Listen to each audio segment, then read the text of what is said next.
فصل في الحقيقة والمجاز. كل لفظ وزعه وازع اللغة بإزاء شيء فهو حقيقة له،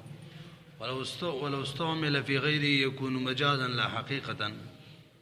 ثم الحقيقة مع المجاز لا يجتمعان إرادة من لفظ واحد في حالة واحدة. هذه كسان لور خبري بنا كويكا وليس يبدأ أزمن دي كتاب سلورم فصل له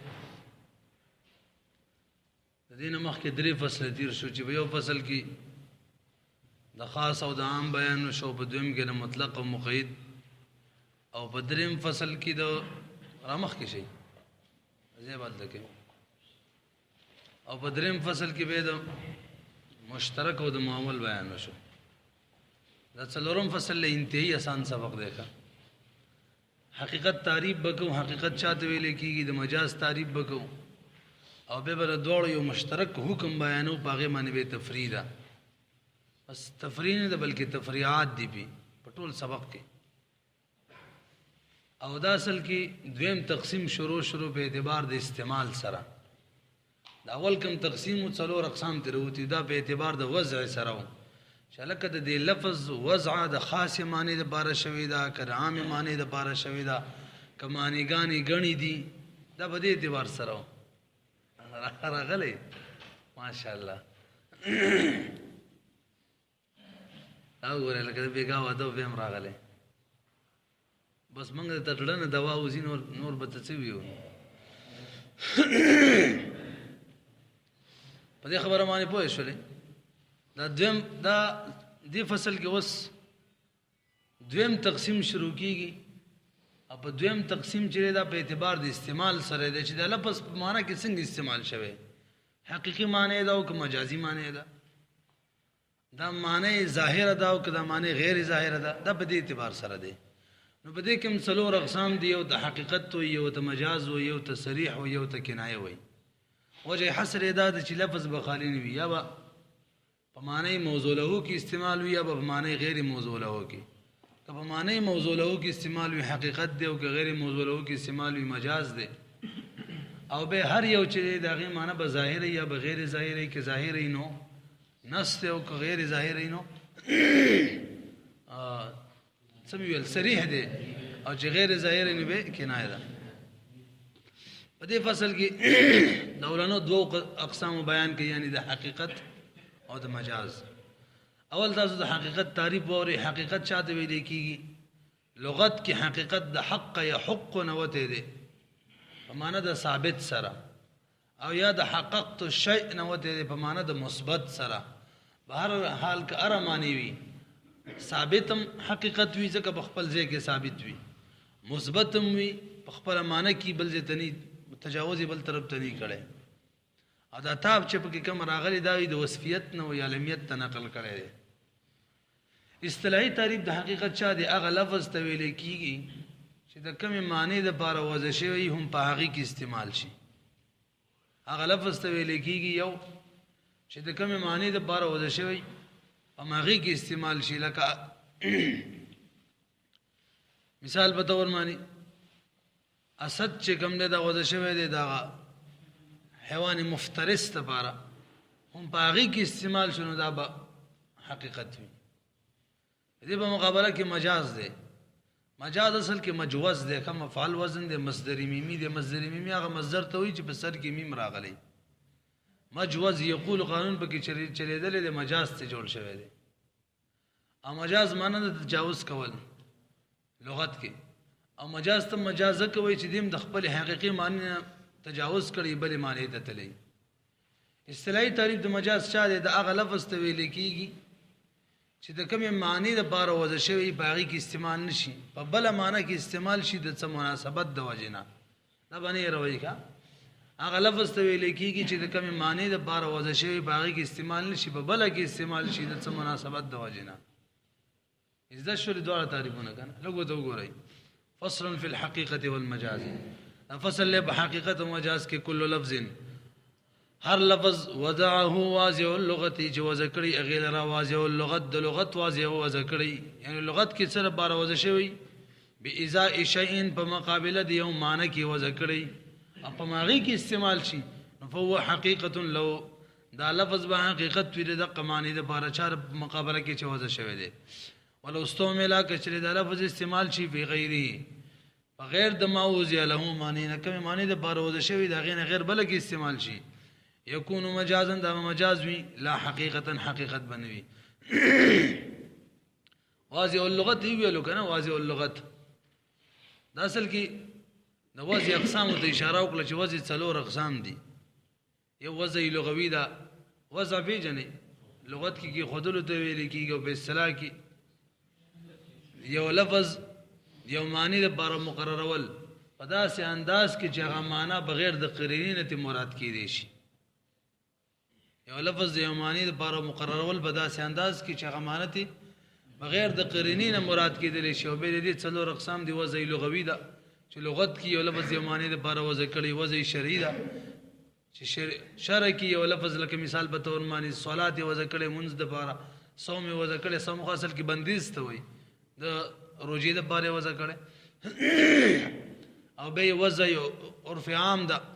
لکه دبا ما چې دا ما يدب على الارض ته وي عرف خاص ته لکه اسم چاته وي لیکيږي فعل چاته وي خاص خلکو وضع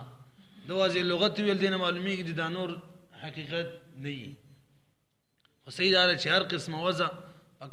کم معنی د بار وضع شی باقي کې استعمال شو بس حقیقت ده یعنی شریعت کې کصلات منست استعمال شو حقیقت ده اوس قاعده ووري من سبب تفریعات دي حکم دې دوړو مشترک حکم هغه دا چې په یو وخت کې د یو لفظ نه حقيقي معنی خستل او مجازي معنی خستل دا ناجایز دي یو وخت کې یو لفظ دی حقيقي معنی هم ته اخلي او مجازي دا ناجایز دي یا به حقيقي معنی اخلي او یا به مجازي معنی اخلي په دې مسله پوه شولې دا یو غټ اصل دی مشهور ښه او مثال یو بیان کړی اسامي کې دې دلته تقریبا ما شرط ولیدلو دا سی مثال لږ یو سری سره کپڑے ور سره دي دا کپڑے بیا ملکیتن وی یا بعاریتن وی یا به سوال غستی یا به خپلی دا سینشي کېدل چې یو کپڑا وی په یو وخت کې خپل هم وی او چانه په سوال مخستی اسی کېدې شي نشي کېدې ځکه چې خپل وی دې معنی دا چې په سوال نه دی خستی او چې په سوال غستی وی دې معنی دا چې خپل نه دی او که خپل هم وی ته چې سوال مخستی دا خو اجتماع د نقیزه نه ده حقیقت معنی دا چې لفظ په موضوع له کې استعمال شي او مجاز معنی دا چې بغیر موضوع له کې استعمال شي اوس کته دواړه معنی اخلي معنی بداشي چې موضوع له کې هم استعمال شوی غیر موضوع له کې هم استعمال شوی دا خو اجتماع د نقیزه نه ده اجتماع د نقیزه نه ناجایز ده ځکه چې ارتفاع د نقیزه نه ناجایز ده مخکې راځي ثم الحقيقه مع المجازي بحقیقت د مجاز سره چې د لا اجتماعان نه جمع کیږي لا اجتماعان معنا لا يرادان مراد کیږي نه معن په یو ځل معنی ارادتن اصل کې مفعول مطلق دی ښا دې پیږي کنه لا اجتماعان په معنا لا يرادان دي من لفظ واحد عند یو لفظنا في حاله واحده بيو حالتك ولهذا قلنا لما اريد ما يدخل وليس واستشفريات دي انتهي آسان لك توجه شي ودا نبی علیہ السلام حدیث کې فرمایي لا تبيع درهم بالدرهمين یو درهم په دوه درهم مخرڅوي دا سود دی مثل بمثل به یو درهم په یوي دوه په دوه او بیا فرمایي ولا الصاع بالصاعين او یو صاع چې کوم دی په دوه صاع مخرڅوي اصل کې صاع غلوخي ته ویل کیږي حقیقت کې کم کې چې خلک مثال غنم دکاندار په غات لور کوي خپل لوخي به وکنه مخ کې وسو مې چې نو ولا خپل لوخي شي بلکې د پي عالم چې کوم ګلاسونه دي چولو پلیټم نه دي کنه هر چولو د پاره بس صاع غونډه کیدا خدای د سوانه وجه کې صاحب خپل حد مقرر خبره پوه شولې خلاصه دا چې سوا اصل کې غلوخي ته ویل کیږي نبی علیہ السلام وایي تاسو یو سوا په 200 مخرڅوي او دلته ټول اتفاق دی دلته د سوا نه مراد لوخي نه دی بلکې سوا کې چې کوم مطعم شي نه زیږه ته مراد دي غنم ته مراد دي وربشي ته مراد دي په دې پیږي کنه نو ګورې د سوا دوه معنی دي یو حقيقي معنی د غلوخه یو مجازي معنی د کم چې پکې وي دای مجازي معنی ده لوخ ضرب دی او کوم شی چې بکی هغه مضروب دی د مجاز مرسل 24 علاقې دي تاسو په انور کې ویلي 24 علاقې اې یو دار چې ذکر د ضرب وشي د لوخي او مراد ته مضروب وي یعنی کوم شی چې بکی زیږي دلته ټول خلکو اتفاق دی چې مضروب مراد دی مجازي معنی مراد نو وس یو لوخه په دوه لوخو خرڅول شي هغه معنا نه دی ولی ځکه کته چې دغه مراد دی خو حقیقت مجاز جمع کیږي وینه شي خبره معنی ټول اتفاق دی کوم معنی مراد ده مجازي معنی کم چې پکې زیږي اوس کته لوخي معنی واخلي نو حقيقي به مراد شي او لفظ نه مجازي به مراد شي حقيقي به مراد شي او دا خو منه ده لہذا یو کیلو غنم چې کوم یو سو غنم په 200 نشي خرڅوله خو یو لوخه په 2 لوخو خرڅوله شي بده کې سود نشته کني حقیقت او مجاز بجم شي ویږي بګان وګورئ ولهذا قلنا دی وجنه من وای یعنی د دې وجنه چې اجتماع د حقیقت او د مجاز منه ده لما اريد هر کله چې اراده شروع ما هغه شی يدخل في الصاع چې صاع کې داخل وي یعنی غنم وغيرها بقول عليه السلام د نبی له سلام په دې قول کې مراد شو چې لا تبيع الدرهم بالدرهمين یو درهم مخرڅوي په 2 درهمو ولا الصاع مخرڅوي الصاع بالصاعين په 2 صاعانو سقط اعتبار نفس الصاع ساقط شلو اعتبار د نفس الصاع ساقط شلو که دا مراد کې به خو حقیقت مجاز جمع کیږي حتی جازه تر دې چې نتیجه بروزي چې جایز بشي باید واحد یو لوخي منه د نفس لوخي نابل السين په 2 باندې تیز خو نه مکنونه شي پیږي ولما اريد الوقاء من ايه الملامسه ليس ببرو غوري اما غمن تفرید چې حقیقت مجاز نه جمع کیږي قران کې الله فرمای او لامستم النساء یا تاسو خزه مسکللی فلم تجدوا ماء فتيمموا صعيدا طيبا او به وبنوینو به تیمم وګي دا څه وای کنه او لامستم لمس دو معنی دی یو حقیقی معنی د لاس لګول لاس په وهل یو مجازي معنی د پورا وته کول او دلته مولوی صاحب لاس وهل دا حقیقی معنی ده وته کول مجازي معنی ده ځکه لاس لګول سبب دی د وته کول اول به خلک لاس وای کنه نو غینه پس به وته کی لاس لګول سبب دی نو ذکر د سبب لاس لګولو مراد ته نوتی ای مسبب دی نو حق نو دا د مجازي مرسل په علاقو کې را لیکه خلاصه دا چې لمس خپل معنی حقیقی معنی لاس لګول دي مجازي معنی وته کول دي او د ټول اتفاق دی چې کله وته وکي په دې او د سماتيږي فتيمموا صعيدا طيبا یعنی د ټول اتفاق دی چې مجازي معنی خو مراد ده موږ احناف وایو چې مجازي معنی مراد د حقيقي معنی اوس نه مراد کیږي صرف لاس کې لګول او د سپنه ماتيږي امام شافعي سے وایي په لاس مو د سماتيږي دې خبره پیږي کنه حقیقت او مجاز جمع کوي موږ دا ټیک نه ده مجازي معنی اتفاقا مراد ده چې مراد شله اوس حقيقي نشي مراد کولای وته ګورئ ولما اريد الوقاء هر کله چې وقاء مراد شله وقاء مراد جما ده من آية الملامسة دا آية دا ملامستنا سقط اعتبار إرادة المس ساقط بشي اعتبار دا إرادي دا مس كم مس باليد چه بلا سري أبت ساقط شي أبا نمراد كو قال محمد لم شرب سي إذا أوصى لمواليه وليس الأكبر وقري بلا مسألة امام محمد سے قول بدي دلیل کی پیش کی ادو لغت امام دے کنا مولا چکم دے معتق تم ویلې کیږي دا خبره مخکې کړې و آزاد کرده غلام تم وای او د آزاد کرده غلام چې څوک معتق وي مثال به تور مانی دا مولوی چې ما آزاد کو دا زما معتق دی آزاد کرده غلام مې به د مالدار شو دا غلام واغستلو به دا آزاد کو نو دا زما غلام آزاد کړه مې او دغه د غلام آزاد کړه وي په دې بوېږي کنه خو دواړو تزما مولاګان ویلې کیږي معتق ته هم مولا ویل کیږي او معتق المعتق ته هم څه ویل کیږي مولا خبره پوه نه شولې خو معتق ته مولا ویل حقيقي معنی ده او د معتق ته مولا ویل ده مجازي معنی ده په دې خبره پوهیږي امام محمد صاحب یو سړي وصیت تو کو شي ما موالیو ته د بل چا موالیات کړه هغه ته مر نه پس می دومره مال ورکړي دا به صرف او صرف معتقانو ته ورکو دا حقيقي معنی ده معتق المعتق ته نه ورکو کداغه کارو کنه به حقیقت او مجاز جمع شي او دلته خو اتفاقا حقيقي معنی مراد ده چې مراد د مجازي نش مراد کوي آسان نه دي څه هلکه که یو کس نه پیږي ډارې کوي چې دوباره شبکه ما ته خو آسان ښکاري. قال محمد امام محمد سیبو اذا اوصى یو سړي وصیت وکول موالیه د خپل موالیو د پاره خپردو د بار نظم موالیو ته بزما د مال نه څور کې مرګ نفس وله موال حال دا چې دا غره پر موالیو کوم موالی اته قوم چې د خپل آزاد کړیو یو ولی موالیه موالین د موالیو د پاره موالیو معتقد معتقینو داسې موالی د موالیو اعتقو چې د موالیو آزاد کړیو هم هغه خیرم ده کنه. نو کانت الوصیت لموالیه وصیت به موالیو ته کوم چې د خپل آزاد کړي دون موالیه نه د موالیو ته کوم چې د آزاد کړه او آزاد کړي هغه ته بنئ کني د حقیقت او مجاز جمع براشي. وفي سير الكبير لو استأمن اهل الحرب على آبائهم لا تدخل الاجداد في الامان. ليس الاكبر وګوري اب چې کوم د یو حقيقي معنی د پلار ته وي ما سره چې چانه پیدا یغه ته وي دا حقيقي معنی ده او کله کله جد ته هم اب وي چاته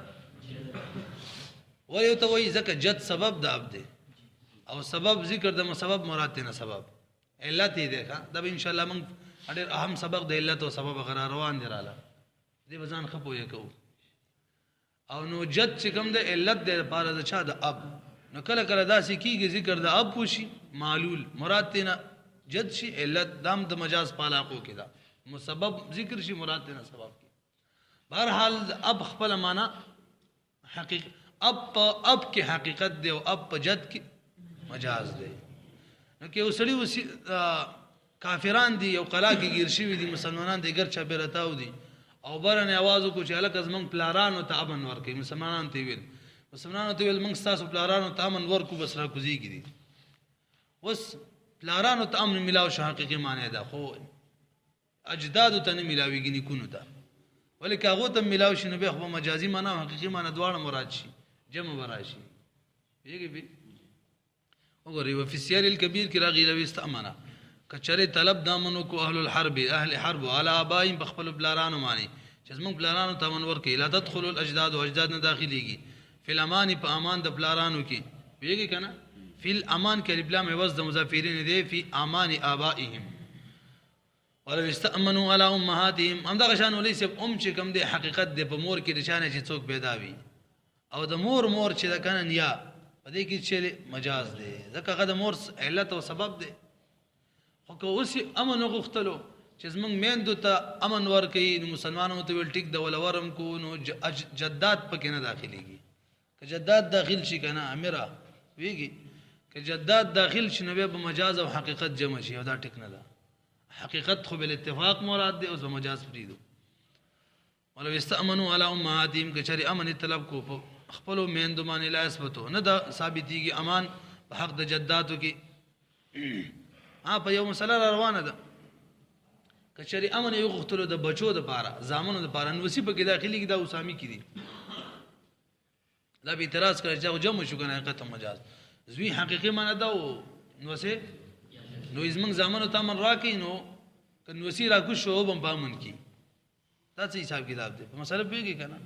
به دې جواب کړي دیکھا چې اصل کې حقيقي معنی مراد د زامنو خودم رد چاغو غریبانان ته شوبه وشوله کېږي شي نو وسیم بګه داخلي وي چې شوبه راشي نو حدود خو شوبات ختميږي کنه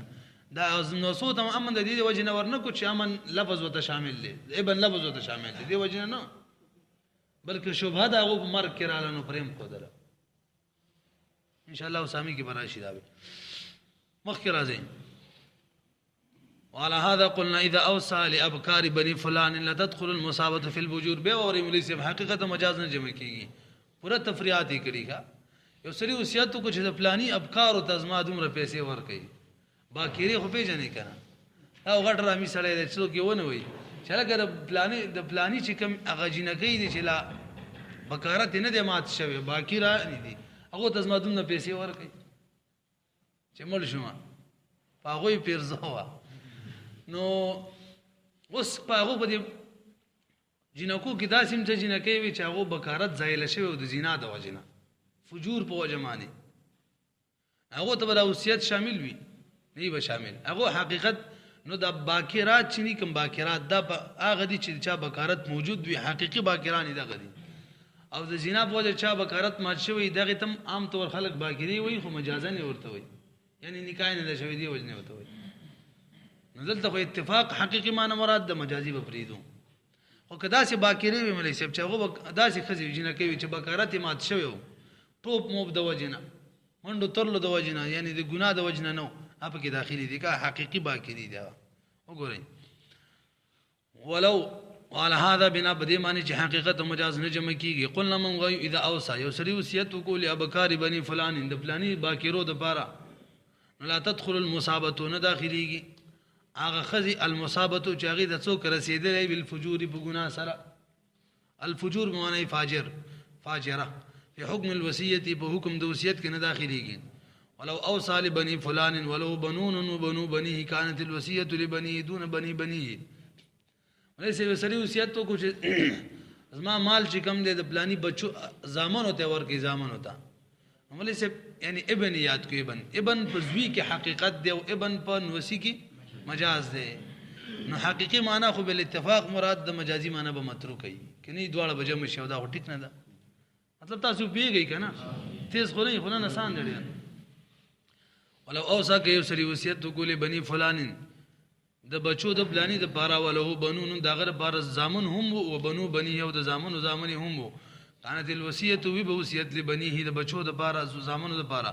دون بنی بنیه نه د وسو د پارا کني اجتماع د حقیقت او مجاز براشي قال اصحابنا لو حلف لا ينكح فلانه وهي اجنبيه ليس الاكبر وګوري بل تفری یو سری وصیت څه دی قسم وکړلو چې زبر د پلانې جنې سره واده نکوم